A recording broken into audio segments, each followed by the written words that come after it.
When we share the gospel with people, we usually make sure to tell them that Jesus died for their sins. But a lot of times we don't spend much focus on the fact that Jesus rose from the dead afterwards. And I think that's because a lot of us don't understand the significance of it.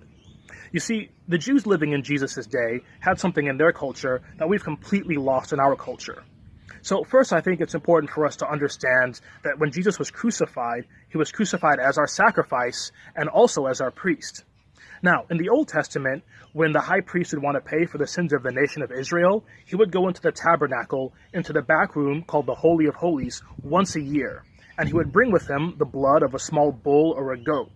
Now, he would sprinkle that blood 7 times onto the mercy seat for his own sins, and then 7 more times for the sins for the nation of Israel. Now, for whatever reason, that sacrifice wasn't enough to cover Israel's sin. God would resort to taking the life of the priest instead.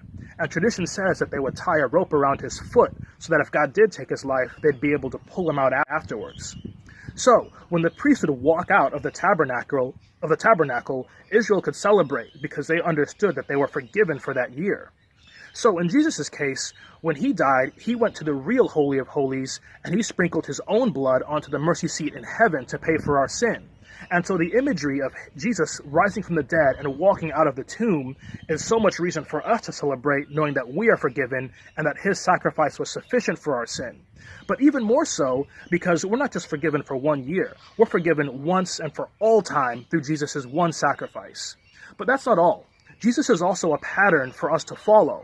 You see, Jesus is like Adam, and that when Adam came, his sin brought death to all people and sin to all people. Romans 6:23 says the wages of sin is death. Now, Jesus' sacrifice paid that debt.